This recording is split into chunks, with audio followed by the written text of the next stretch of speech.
Tonight, Donald Trump and Keir Starmer sign off on a trade deal, saying this is just a start. The president claims he's won billions of dollars of access to the UK market for US exports, including beef, but denies he's overstating the scale of the agreement.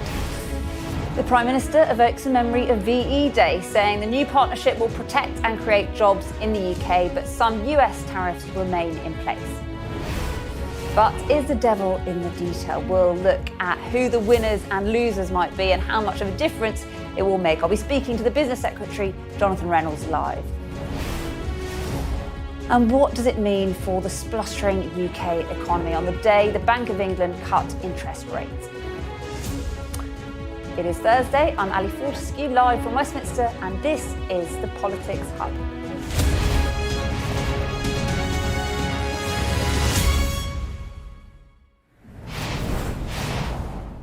Hello, good evening. Welcome to the Politics Hub. Well, this is it. A deal between the UK and the US has been agreed. It is worth us just taking stock. This is a big moment. Lots of countries wanted to carve out a deal from tariffs. We got one first. Truly one of our great allies. I mean, a lot of people say our greatest ally. I don't want to insult people by saying that, but I can say it's certainly one of our greatest and right at the top. And they're the first one we're talking about. And by the way, we have many meetings planned today and tomorrow, and every country wants to be making deals. And a deal with the US has, of course, been talked up and down over the years, seen as a holy grail, really, since Brexit. But we do need to be clear about what this deal isn't. It is not this. As the UK makes preparations to exit the European Union, the United States is committed to a phenomenal trade deal between the U.S. and the UK. There is tremendous potential in that trade deal. I say probably 2 and even 3 times of what we're doing right now. Tremendous potential.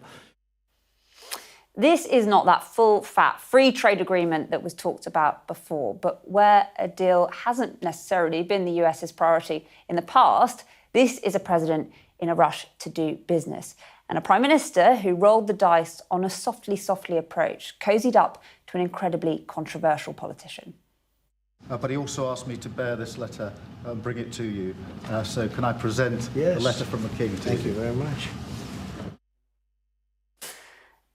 You've got to ask the question, are we, to some extent, being taken for a ride? Is Donald Trump just undoing the damage that his tariffs have caused and getting concessions along the way?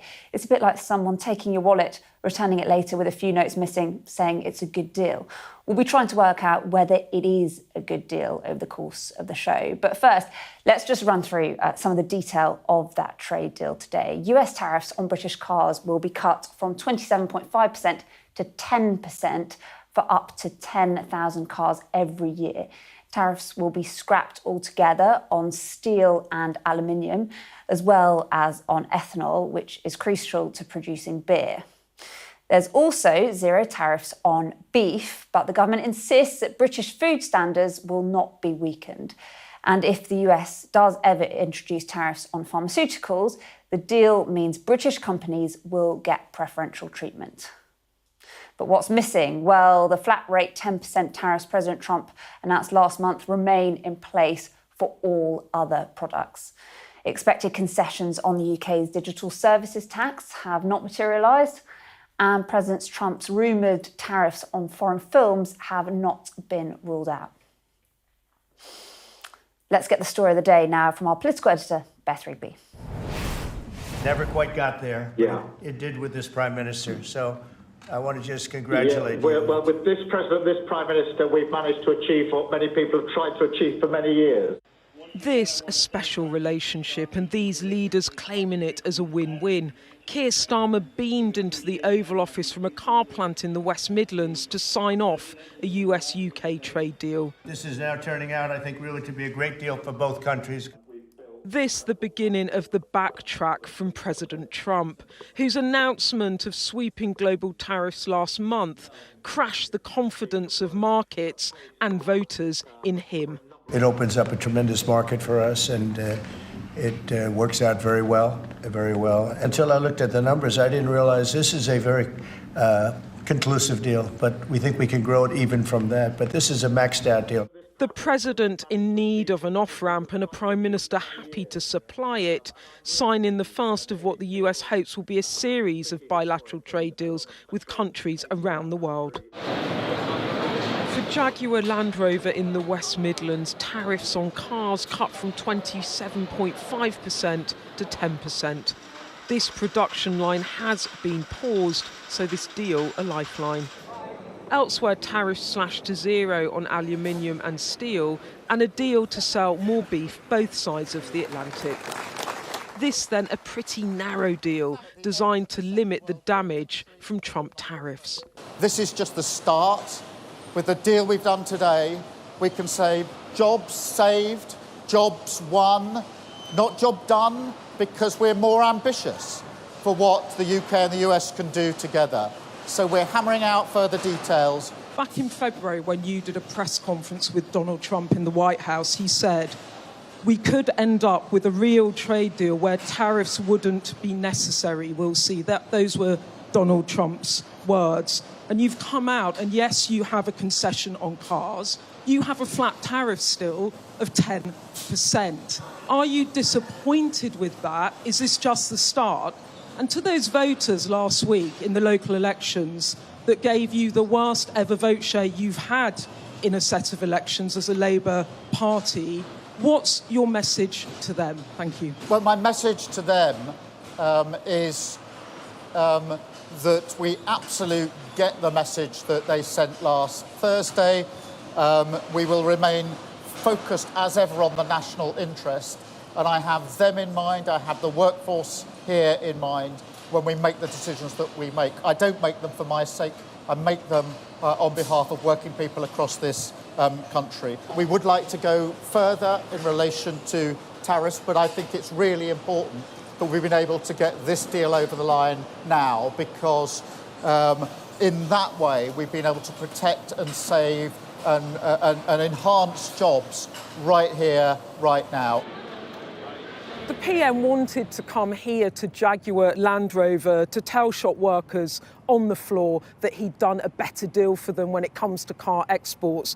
But this isn't a comprehensive free trade deal. Things are still worse than they were before Donald Trump was elected to the White House. But it is some progress. And this was a Prime Minister who clearly felt his approach paid off. As one of his allies said to me, the cool heads deal behind closed doors, that approach has been vindicated today. So the PM will chalk this up as a win. But the real challenge for him is how he translates successes with, say, Donald Trump into votes and support on the doorstep. It's a very special place, and he's a special man. The work Keir Starmer put into this first Oval Office meeting back in February now paying off. The Prime Minister, the first in line when it comes to a Trump trade deal, however thin. Managing to roll back some tariffs today, but so many unknowns as to where Trump might go next and how that could hit Starmer back home. Beth Rigby, Sky News, Solihull. Right, a lot to discuss. Let's talk to our Deputy Political Editor, who, as you can see, is with me now, Sam Coates. You've been up since the early hours talking about this. Where are you at now? Quite some time on. Listen, the theatrics, the spectacle that we saw today, the video calls on either side of the Atlantic, the references to the Second World War, the tying a thread between our two nations, between the political leader of the UK and the US president, spoke to a very, very big moment. And it was, in some senses, a very big moment. Donald Trump has allowed Britain to strike the first post-tariff trade deal that he's prepared to do, showering our nations in praise and making clear that he regards us as the most staunch of allies. But it's still quite a limited deal. What Keir Starmer and his team have succeeded in doing matters. It matters a lot. But really, there are just two sectors with big wins that are sort of confirmed and nailed down today. The steel sector, well, we'll see tariffs going to zero, and the car tariffs are going down from 25% to 10%, but only for the first 100,000 vehicles. We often export more than that from the UK to the US, with promises of other areas like pharmaceuticals and jet engines. But we're still sort of nailing down the details there. It is something where some of the damaging tariffs, most of the damaging tariffs, in fact, that we have seen imposed over the last couple of months, that 10% flat tariff on a lot of goods, remained in place with a vow from Keir Starmer that he is going to keep fighting. So yes, symbolically a big moment, but I think Keir Starmer even would admit there's still a long way to go. OK, thank you, Sam. Well, as you can see, the Business Secretary, Jonathan Reynolds, has appeared on my other side. Thank you so much for coming in. Good evening. Lots to talk about. Let's start with cars, right, because this is UK's biggest export to the US. This time last year, tariffs on cars were 2.5%. Now they're 10%. That doesn't sound like a brilliant deal to me. Well, first of all, it is a brilliant deal because without the breakthrough on these sectoral tariffs that we've been able to announce today, thousands of people stood to lose their jobs very soon in the UK. And the economic damage to the UK would have been very significant from there. You mentioned the world before the President made these announcements. That world doesn't exist. It's no use me coming on your programme saying, I just wish the world was how it was a year ago. I've got to deal with it here and now. And the here and now was that a lot of our fellow citizens who work in a key part of our economy, a key export part of our economy, would have lost their jobs. So yes, it's very important. You're absolutely right to say there's two parts to this. The first is that breakthrough, that immediate change in the sectoral tariffs. On the wider agenda in the US, what they call the reciprocal tariffs, the 10%, a preferential rate offered to the UK, but then obviously part of our wider negotiations. Yes, that bit is still ongoing. But the reason we've announced where we've got to today is because without that, those sectors subject to those big sectoral tariffs would have had to start planning for the long-term imposition of those, and we didn't want that to happen. It's really interesting. You know, you're basically admitting that this is damage control. This is stopping people from losing their jobs. This is not progress from where we were last year. This is undoing the damage that Donald Trump has done. Is that what you're saying? Look, you have to understand the agenda in the US and what it means for the global trading system is one of the biggest changes in history. So where we were in a traditional trade negotiation in India, the deal we announced this week, great deal because it substantially improves the terms of trade on both sides for, goods and services, very important. It is maybe different with the US, where it's about how you are going to be placed in terms of a kind of league table of countries with market access to the US. But as a country for whom the US is a major trading partner, we have to make sure we're getting the best possible deal as part of that. You're basically asking people to be grateful for going back to where we were a few months ago. It's not about being grateful. It's about saving people's jobs.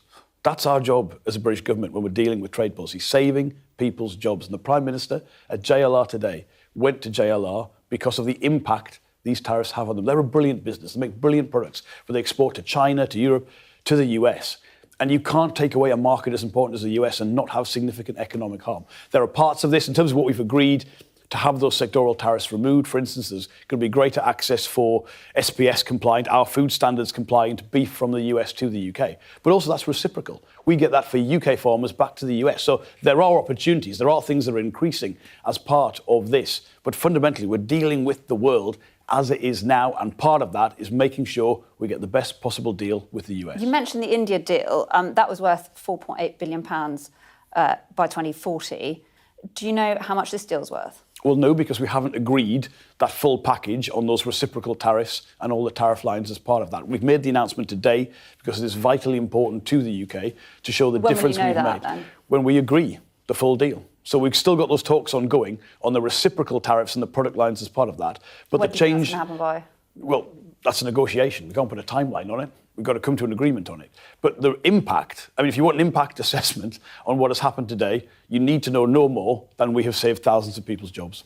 And on the impact assessment, you're obviously opening market up for US businesses here. Have you assessed the impact that's going to have on UK businesses potentially? Well, look, you assess a trade deal based on the reduction in tariffs, the increase in economic activity and business access. So because that wider set of agreements with the US has not yet been finalised, but we do know we've been able to avoid the significant economic harm of those sectoral tariffs and what they would have meant for steel, aluminium, automotive and aerospace as well as part of that. For the access arrangements that have been agreed for additional US market access to the UK at this stage. So the increase in US beef exports, the tariff-free quota we're going to offer, is 13,000 metric tonnes. Now, just to give you by way of comparison, because that won't mean very much to viewers, what the previous Conservative government agreed with the Australians as part of that trade agreement was a tariff-free quota of 36,000 metric tonnes that rises to 110,000 100,000 metric tonnes over time. So this is a much smaller proportion of tariff-free access compared to those other deals. And it's reciprocal for us to the US. I just want to show you how Howard Lutnick, this is the US Commerce Secretary, pitched this today. I think we can show you a picture, but he has basically said UK tariffs on the US were 5.1%, now they are 1.8%. US tariffs were 3.4%, now they are 10%. I mean, that sounds like they're getting a pretty good deal, doesn't it? Well, Howard has been a really good person to deal with, but these are his figures, not ours. We wouldn't use the same figures in the UK. And so of course, his figures wrong then? Well, it's how they look at it. I mean, he mentioned in the press conference they would take out certain things that are quite important to us. They would include just questions sometimes about the whole territorial extent of how you evaluate this. But that would be their aspiration. We haven't agreed that wider package yet on those reciprocal tariffs, but we have agreed things that will make a big difference to the UK in the short term, and that process for that longer short-term, medium-term conversation that is about better terms of trade between ourselves and the US. And it is very, very important to have been able to announce this today. I'd like to know if Sam wants to ask anything. A couple of questions, Mr. Wells. First of all, I just want to understand what you think the politics of this is. Effectively, what's happened is that our closest ally, the US president, has inflicted a lot of damage on us. Today, we have undone some of that damage. Keir Starmer very close to him. Do you think voters will be grateful for what you've done today? I think voters want us to get on and get the best for the UK. You will have seen in the House of Commons, we've been offered a lot of advice. A lot of advice to me as the Business and Trade Secretary. Start a trade war, join with other countries and sort of form some sort of gang against the US. I think even the usually pretty peaceful Liberal Democrats wanted all kinds of belligerence towards the US. Yeah, you can get some short-term headlines from that. And tomorrow or Monday, I'd be back on this programme, in this studio, telling you how I don't like the fact that thousands of people have lost their jobs. And you can grandstand it in that way, or you can roll your sleeves up and get on with the job. This government is about the UK's national interest. There's no doubt what actually gets the job done.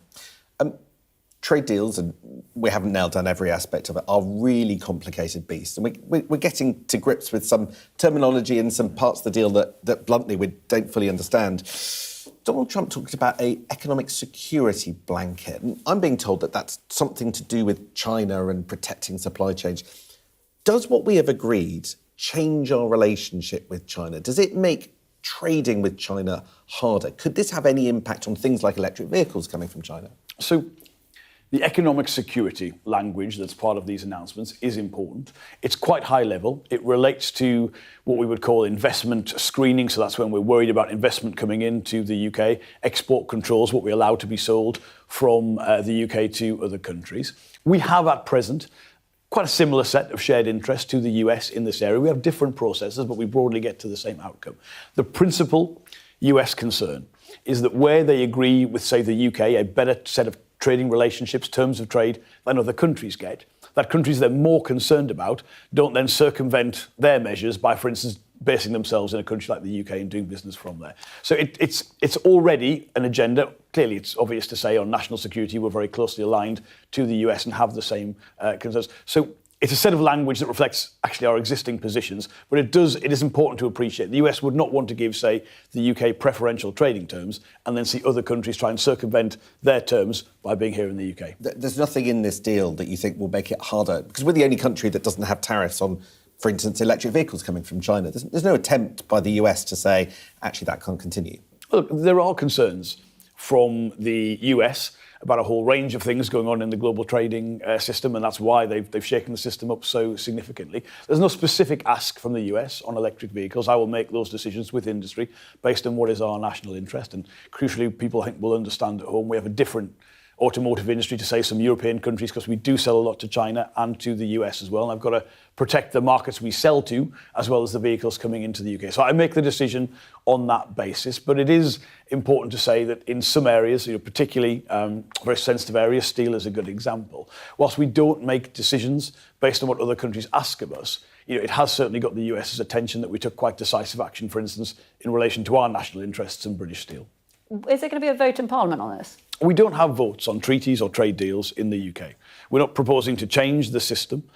How it works is Parliament gets to scrutinise the deal, and where you were changing any domestic measure that would usually go through Parliament. It still goes through Parliament. So MPs get votes on all of those measures because that's the job of an MP and that's what the House of Commons, the House of Lords and Parliament does. But we don't have up or down votes on trade deals. So the Lib Dems are just pushing the wrong angle here, you think? Oh, it's the sort of thing the Lib Dems always call for, isn't it? I mean, the Lib Dems' position is to rejoin the customs union with the EU, so they couldn't possibly accept any trade deal with the US or with India or with the Gulf because they oppose that in principle. They want to be part. But of course, that would mean if you're not a member of the EU, a different set of countries were negotiating these matters for you. And I've always said very politely to them, a country our size with our complex, major economic interests, we've got to be in charge of that.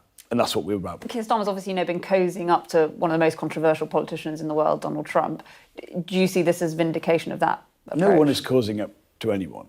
We engage with countries that are important partners to us. The US will always be an important partner in economic and security terms. So he, as Prime Minister, represents our national interest as I represent it on business and trade. And that's about doing the best for the UK. It's not about cozying up to anyone. It's about making sure we can deliver for people, because ultimately it's about people's jobs, people's lives. OK. Jonathan Reynolds, thank you so much for giving us so much of your time this evening. Thank you very much. Well, our US correspondent, James Matthews, was in the Oval Office for that announcement. He asked the first question to Donald Trump. Let's have a listen. Can I ask, why Britain and why now? And you've described this deal as a full and comprehensive deal, and yet we've just heard from Mr Mandelson it's the end of the beginning. Clearly, there's much more work still to do. Yeah. With respect, are you overstating the reach and significance of this deal because you're a president who needs a result at a difficult time? I think that it's a great deal for both parties. It's for us. We're opened up. I didn't know how closed it was. Quite closed, the market, as you know, the UK, and it opens up a tremendous market for us, and it works out very well, and a lot of assets. You see the chart, and those are tremendous assets. But we've been trying, and when you say why us, meaning your country, we've been trying for years, and they've been trying for years to make a deal, including when I was in the, first term. It would always be people talking, but they weren't getting it done. But for 25 years before that, they were trying always to make a deal, a very significant deal. I actually, until I looked at the numbers, I didn't realize this is a very conclusive deal, but we think we can grow it even from that. But this is a maxed out deal, not like you said it. You said it really incorrectly. This is a maxed out deal that we're going to make bigger, and we make it bigger through growth. But we have tremendous assets involved. I was surprised to see how big your country is in trade, actually. One of the biggest in technology and so many other things. It's agriculture. I really didn't know. It's depending on your definition, it's from 4 to 5 to 6. That's pretty big in the world.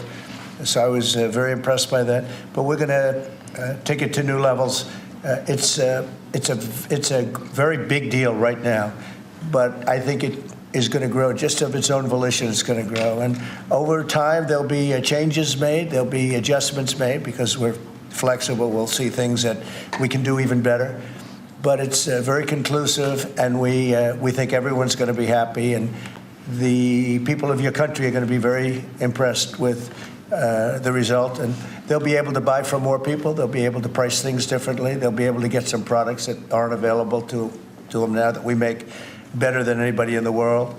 And it's just something that it's a great thing that it came together. It's so nice because we have many countries want to make a deal, and many countries are very unhappy that we happen to choose this one, to be honest with you. But it's a long time, our oldest ally, or just about.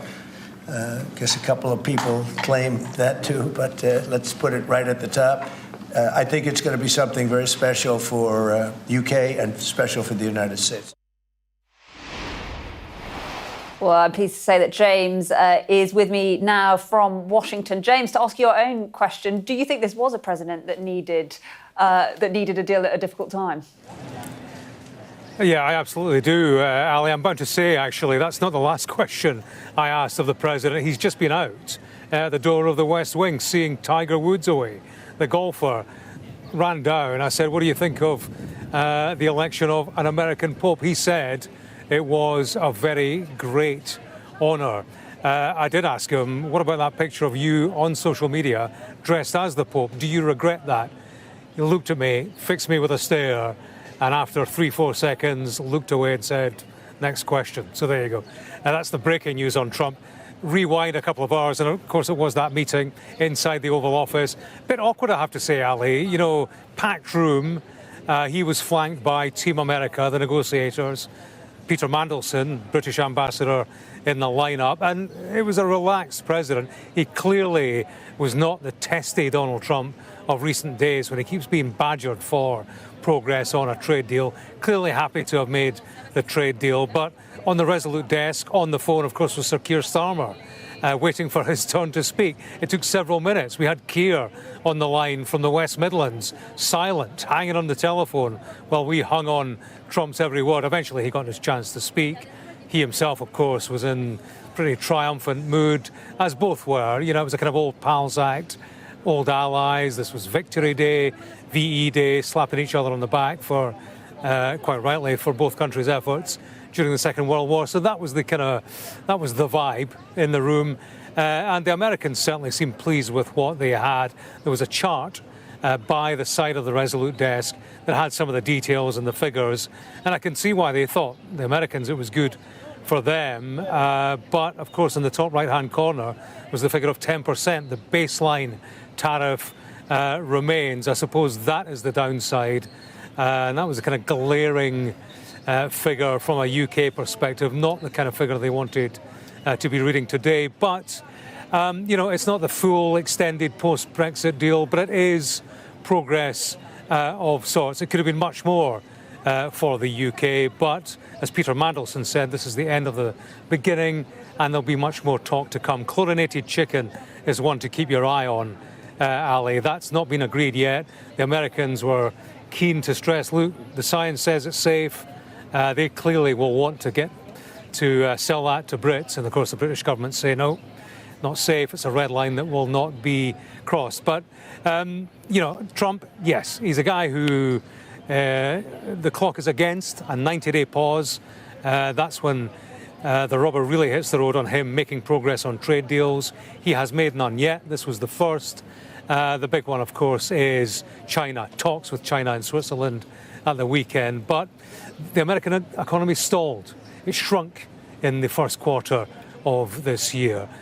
Stock markets have been on a roller coaster. No trade deals until today. He has been feeling the heat, and I can see why he was talking up this trade deal as hugely significant.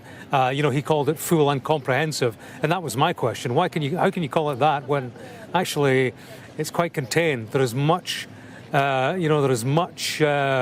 distance to be travelled with the Brits in terms of negotiating everything that they certainly want from a trade deal. But he didn't want to hear that. Today was about the big fanfare, the result that, yes, he has sorely needed for a while, actually. And I guess, you know, just watching from here in the UK, it was an incredible act of choreography. It was also interesting that Peter Mandelson was so present. What was it like, you know, the body language, the choreography in the room? Yeah, the body language. I mean, Peter Mandelson kind of carries himself quite awkwardly, I think, anyway. You know, it's a slouchy Brit. And, you know, you had Trump gleaming in the middle of the Resolute desk, flanked by the Vice President, Howard Lutnick. You know, this was Team America, shoulders back, smiling, laughing in all the right places. And Peter Mandelson, you know, interjecting when he could. There was quite an awkward moment. And bless him, I think he was trying hard, talking about Rolls Royces. Vehicles clearly a part of this deal. He said, oh, how about, you know, we sell you a Rolls Royce, Mr. President. We could do a discount for you. And Trump turned around and said, well, I've actually had a few of them. You know, so kind of joke that landed like a sack of cement. But that happens when Brits and Americans come together in that kind of setting. You know, just the way it looks. It's all shiny and gleaming on one end of the table. It's a bit kind of dreary and British on the other, I suppose. And there was plenty of that. But they were both talking up the deal, saying that it was good for both sides.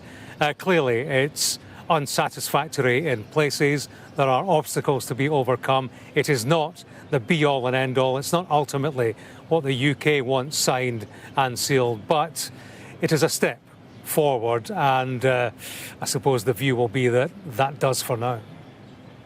Thank you so much, James, for all of that for us there in Washington. Let's briefly bring Sam Coates back in. Interested to hear your view on Peter Mandelson's presence there.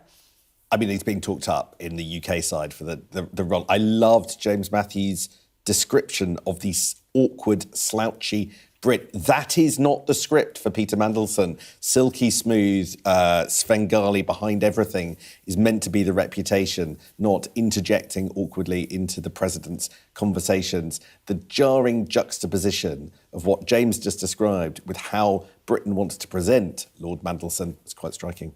Thanks, Sam. We will come back to you very shortly. Well, both Keir Starmer and Donald Trump have hailed the new trade deal as a win for their respective countries, and clearly they both have political reasons to do so. But what are the economic realities of this agreement? And will one economy benefit more at the expense of the other? Well, our economics and data editor, Ed Conway, has been digging into the details.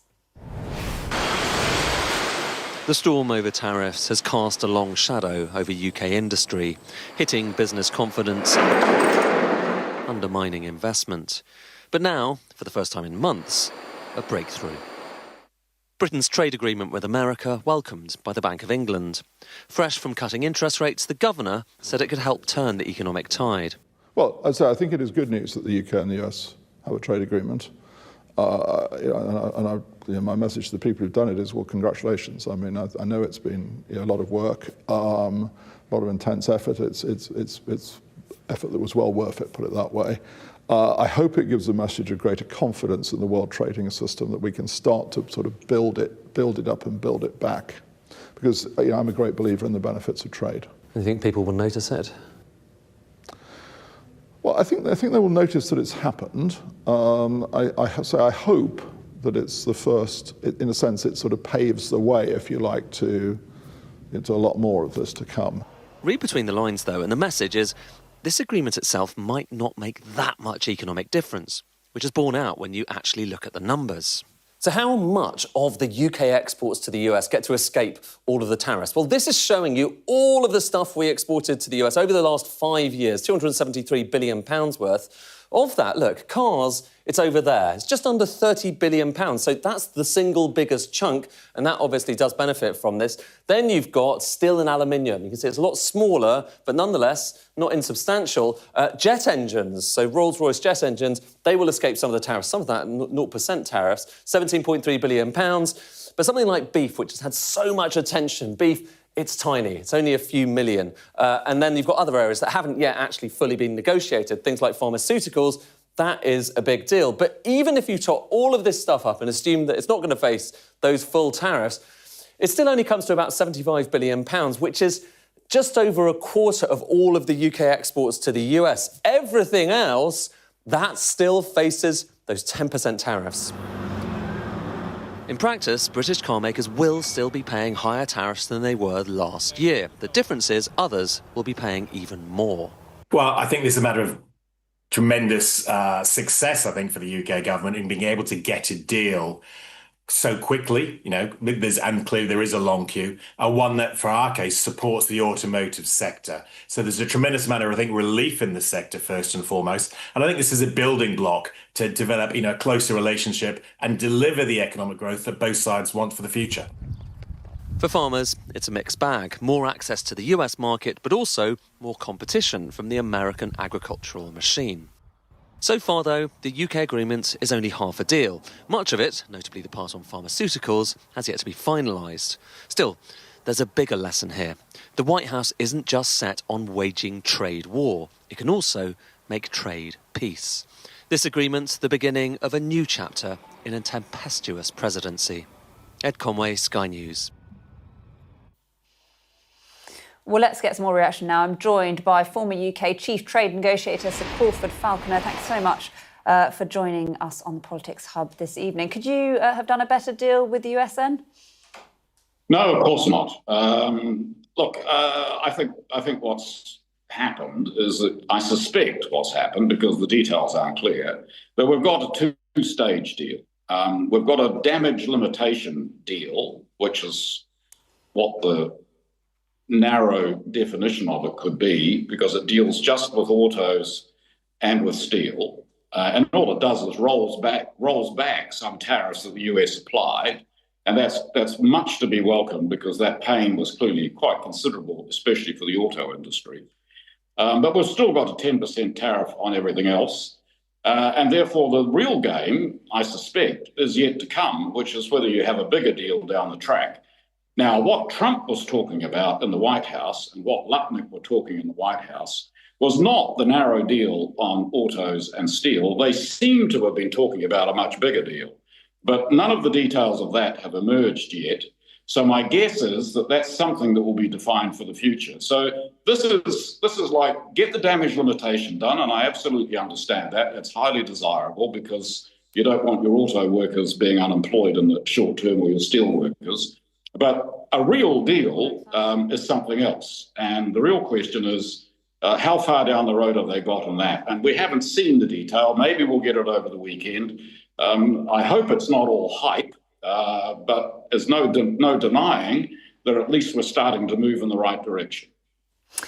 Why do you think this announcement has come now? Do you think the deal with India sped things up?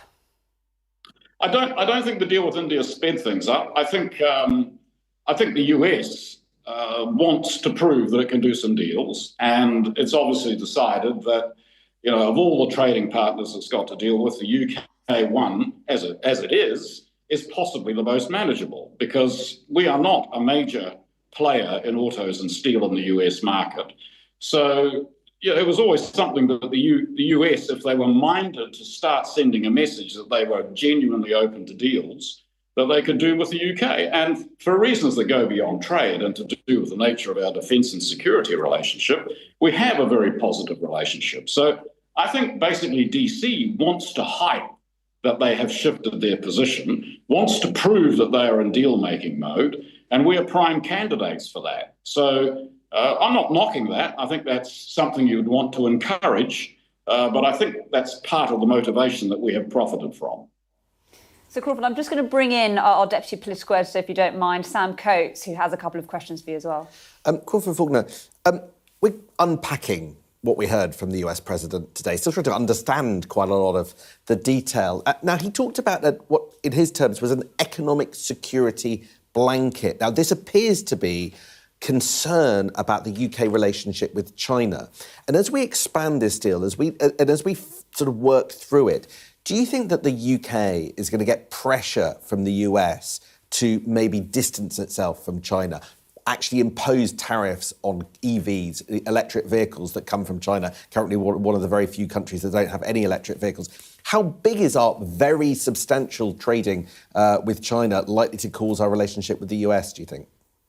I think there are two things, Sam. I mean, I think first, we actually are already quite aligned with the US on a number of what you would call economic security issues. In areas like investment, for example, we are very careful about where we want to have investment in the UK economy.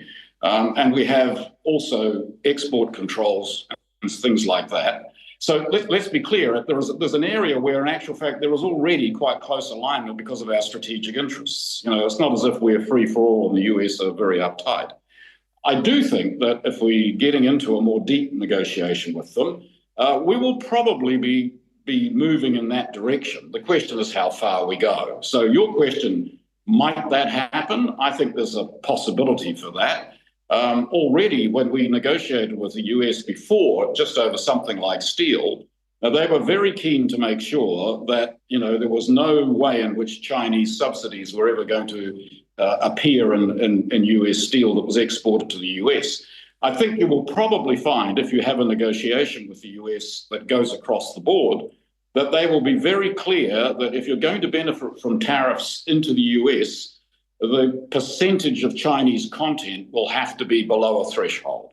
I would think things like that will inevitably pop up in the negotiation. Now, does it mean that they will oblige us to go in the decoupling direction they're going in? Anybody's guess. I'm sure we'd be resistant to it. But there will be some things that we would be prepared to do because we would judge that they're in our own security interests. All of that seems predicated on whether or not we can extend and in effect, do a second negotiation with the US. Do you think it's realistic that we will do this second, much bigger negotiation? Talking about the sorts of things that you were negotiating for years when you were leading our trading negotiation. Do you think really it's realistic to think that Donald Trump and Keir Starmer can get a bigger deal over the line, as both sides seem to suggest as they think? Well, look, the honest answer is I don't know. I mean, this so-called deal, which I think is great that we've got it. It is actually quite limited. It's a damage limitation agreement for the time being.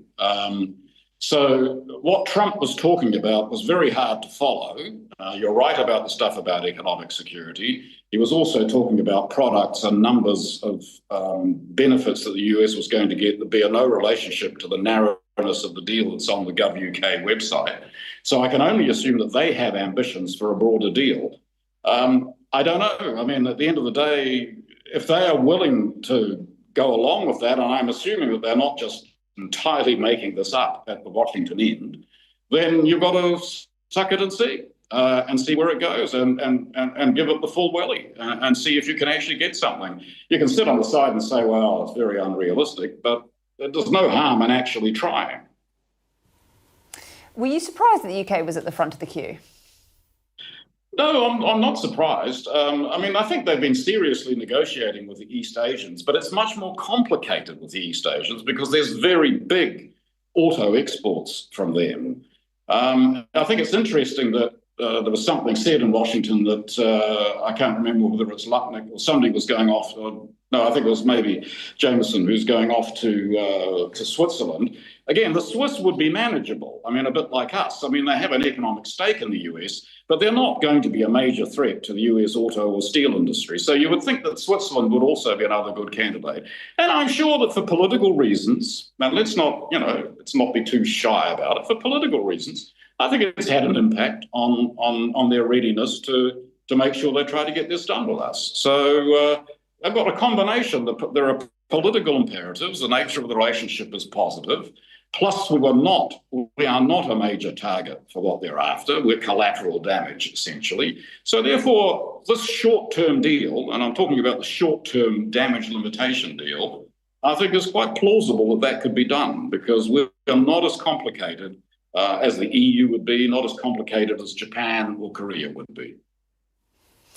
So Crawford Faulkner, thank you so much for giving us the time this evening. Really interesting. Pleasure, thank you. Let's bring Sam back in. What do you make of that?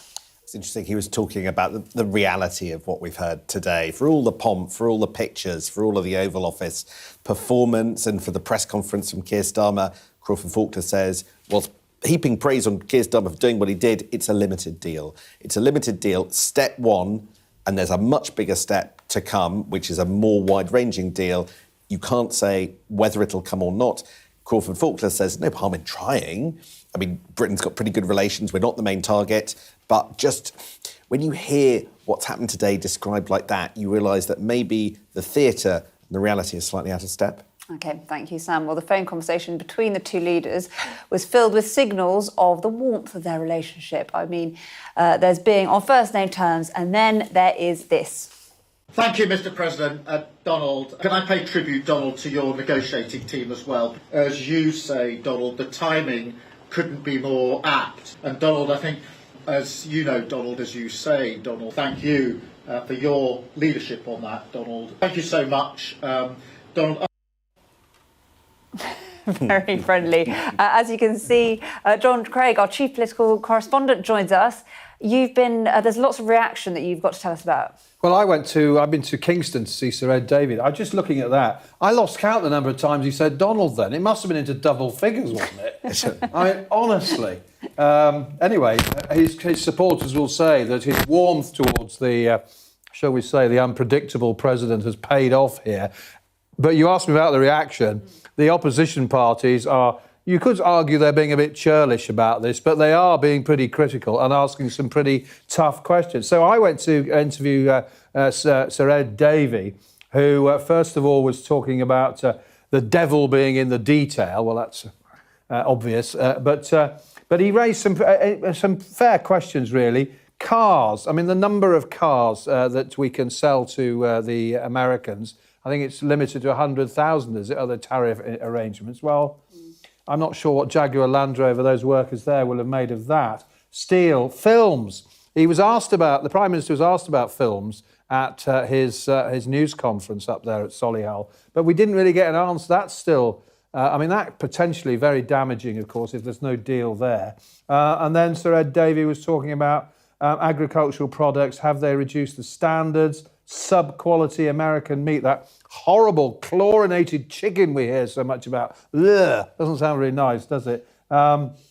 Private health, online safety standards for children, private healthcare firms being allowed in, and so on.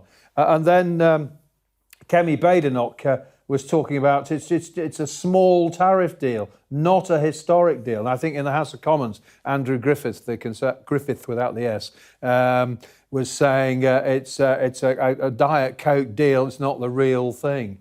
But one thing Ed Davey did say is he's confident they have won the battle to get a vote in Parliament. That was promised by Douglas Alexander. But I tell you what I brought in. This document here, this is the Labour trade policy document from Emily Thornberry, no less, in 2021, where Labour actually said, we will reform the parliamentary scrutiny of trade agreements, because the Tories never allowed votes on trade deals. The right MPs have a guaranteed right to debate the proposed negotiating objectives, guaranteed vote on the resulting agreements. Prime Minister's questions a couple of weeks ago, one of the Lib Dem MPs asked this question, and then Sir Ed Davey followed it up. And Sir Keir Starmer gave a rather grumbling answer, basically saying no to a deal. So that's a climb down, which Sir Ed Davey is claiming victory on. So I guess there'll be more debate on this whole deal in the next few days. But the opposition parties, Sir Ed talked about the India deal unravelling and the danger that this one might unravel as well. You remember the row over the two-tier national insurance contributions. Thank you so much, John. Right, let's get some final thoughts, shall we, from our Deputy Political Editor, Sam Coates. There's a lot going on, a lot to chew through today, but looking ahead, Sam, what are you looking out for? And can I also ask you, EU deal, is that being impacted at all by today? Well, I think if you take a deep breath and look at today to start with, it's all about the white smoke. We had the white smoke on the US trade deal first thing this morning. I think we got it confirmed on... Exactly, 5:45 in the morning. And this was a massive moment for Keir Starmer. He wants people to notice it. But then, late afternoon, we got the other white smoke, the white smoke that preceded Pope Leo becoming the first American Pope. And that's rather taken the oxygen away from Keir Starmer's big moment. People are not going to talk about this because, as we've been saying, the gap between the presentation and the reality is quite large. And if people don't see the theatre of it, is it really going to have the kind of impact that Number 10 want? Are people going to really be grateful to Number 10 for reversing some of the damage that was only inflicted by what's supposed to be our closest ally in the next couple of months? Is this as big a political win as I think they probably think it is in Number 10? So I think there's a long tail of the reaction to this remains interesting, but it doesn't seem to me automatically all good. The question is, as you say, where does it go next? On May the 19th, we've got another kind of outline of a deal for our trading relationship with the EU. Again, like today, it's not clear that all the details will be nailed down. The EU Youth Mobility Scheme, the cornerstone of that, well, that won't be agreed. We're not sure what else will be. All of this is in flux. Downing Street are grabbing moments for photo opportunities, but are people's lives going to improve? The cost of living crisis is the thing that's worrying Labour MPs. Do the things that Number 10 is doing and putting so much energy actually help the pound in people's pockets? We're going to have to wait and see. The reaction to trade deals, unknown. We haven't been doing them for very long. They've only been possible post-Brexit. Are they going to really help people's lives in a way that helps the political masters who negotiate them? That's the big question. OK, I think we're going to be talking about this again. Thank you so much, Sam Coates and John Craig. That's it for tonight and this special streamed edition of the Politics Hub. Sophie will be back on Monday on Sky News TV. At the moment, full coverage of the election of the new Pope.